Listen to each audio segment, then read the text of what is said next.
సంక్రాంతికి game changer scheme. కొత్త ఏడాదిలో కొత్త లక్ష్యాలతో ముందుకెళ్తాం. మంత్రులు, ఎంపీలు, ఎమ్మెల్యేలతో సీఎం రేవంత్. నా పనితీరు మరింత మెరుగుపరుచుకుంటా, మీరు అలా చేయండి. ఏడాది పనితీరుపై ప్రోగ్రెస్ రిపోర్ట్ రెడీ అవుతున్నాయి. లోకల్ బాడీ ఎన్నికలు మనకు చాలా కీలకం. నియోజకవర్గాల్లో తిరగండి. కార్యకర్తలు ప్రజలకు అందుబాటులో ఉంటూ సమస్యలు పరిష్కరించండి. త్వరలో పార్టీలోకి మరిన్ని వలసలు ఉంటాయని వెల్లడి. సో ముఖ్యమంత్రి రేవంత్ రెడ్డి గారు సంక్రాంతికి గేమ్ చేంజర్ స్కీమ్స్ తీసుకురాబోతా ఉన్నారు. గేమ్ చేంజర్ స్కీమ్ ఏమీ లేదు సోదరులారా. ఇక్కడ రాష్ట్ర ప్రభుత్వం కొత్త ఇండ్లు, కొత్త పెన్షన్లు,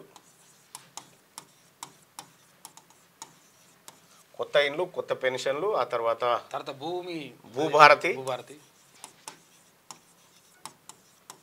భూభారతి, ఆ తర్వాత రైతు భరోసా, ఇట్లా అనేక స్కీమ్స్ను సంక్రాంతి నుంచి ప్రారంభించాలని రాష్ట్ర ప్రభుత్వం భావిస్తూ ఉంది. ఇక్కడ ఈ కొత్త ఇల్లు అంటే యాదకొచ్చింది, నాకు ఎవరో పంపించరు, మల్లన్న నీ మీద ఇక సోషల్ మీడియా ఇట్లా పెట్టిదని. అంటే తీన్మార్ మల్లన్న ఎమ్మెల్సీ గారు వాళ్ళ అమ్మకు ఇల్లు లేదని ఇల్లు అప్లై చేసిండ్రు అని ఇల్లు కోసం దరఖాస్తు. నేను అది చూసి నవ్వుకుంటా ఉన్నా వాళ్ళని చూసి. దాంట్లో క్లియర్గా మా అమ్మ పేరు ఉంది. మా అమ్మ పేరు తర్వాత ఏదో ఆధార్ కార్డ్ నెంబర్ ఏదో ఉంది. ఆ తర్వాత మా అమ్మ ఏ ఇంట్లో ఉంటుందో ఆ ఇల్లు హౌస్ నెంబర్ కానించి ఉంది. హౌస్ నెంబర్ ఉన్నాక ఇల్లు ఎవడన్నా అప్లై చేసుకుంటుండొచ్చునా? హౌస్ నెంబర్ ఉందంటే ఇల్లు ఉన్నట్టే కదా. ఒకటి. రెండోది, ఎమ్మెల్సీ గారికి పేద ఎమ్మెల్సీ అని ఏదో పెట్టిస్తాము. అది చూస్తే ఈ ఇండ్ల దరఖాస్తులు ఎప్పుడు తీసుకున్నారు? 2024 జనవరిలో తీసుకున్నారు. తీన్మార్ మల్లన్న ఎమ్మెల్సీ ఎప్పుడు అయిండు? జూన్లో అయిండు. యాక్చువల్గా ఏంటంటే 2000 కేసీఆర్ సీఎం అయిన కొత్త నుంచి బీడీల పెన్షన్ ఎప్పుడైతే ఇస్తారో, యాక్చువల్గా మా అమ్మ ఇప్పటికి కూడా బీడీలు చేస్తుంది. ఓకే, అంటే బీడీలు చుడతారు కదా, బీడీలు చూసి చుడుతుంది. బీడీల పెన్షన్ కోసం అప్పటి నుంచి అప్లై చేసుకుంటే కూడా ఇవ్వలే కేసీఆర్ మా అమ్మకి. అప్పటి నుంచి కూడా ఇవ్వలే. బీడీ కార్మికుల పెన్షన్ కోసం గతంలో దరఖాస్తు చేసుకుంది. అయితే ఇక దీన్ని పాపం ఇక వాళ్ళని ఏమన్నా అర్థం కాదు.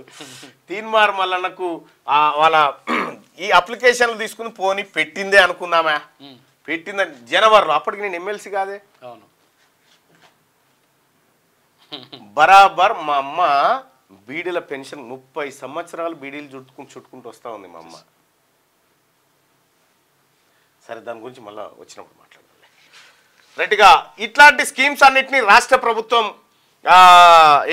తీసుకొస్తా ఉంది. సంక్రాంతి నుంచి గేమ్ చేంజ్ కాబోతుంది. ఎందుకంటే స్థానిక సంస్థల ఎన్నికలు వస్తున్నాయి కాబట్టి అవన్నీ చేయబోతుంది.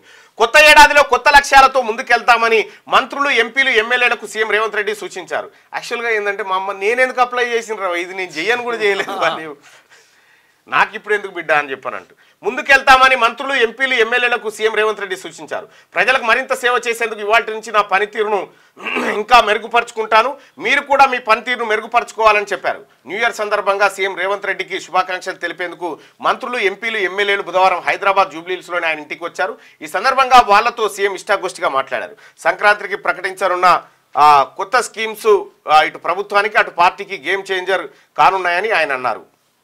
ఏడాది కాలంలో అయితే నాకు ఒక డౌట్ ఏంటంటే ఈ ఇండ్లది ఎవడన్నా రాసిండో ఏమో. ఏం జరుగుతుందంటే ఈ రోడ్డు మీద, మాది మెయిన్ రోడ్డు మీద ఉంటుంది ఇల్లు, నీకు తెలుసు కదా. అయితే ఇక్కడ నుంచి యాదగిరిగుట్ట రోడ్ ఉంది కదా, మా ఊరు లాస్ట్ గోడ ఒకటే, మా ఇల్లు లాస్ట్ గోడ ఒకటే మిగులుతుంది. మొత్తం పోతుంది ఇక రోడ్లో.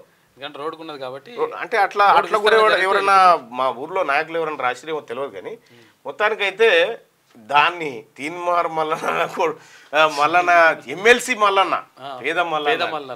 కానీ విషయాన్ని వీళ్ళని చూస్తే నాకు నవ్వొస్తూ ఉంటుంది. వాళ్ళ ఆరోపణలు, వాళ్ళ కథ చూస్తూ ఉంటే పుట్టుకునే నేను పోయి ఆడ కూర్చుంటే మళ్ళీ ఆడ ఉంటే అడిగిగా వాళ్ళు చెప్తే చేసినామన్నా మేము.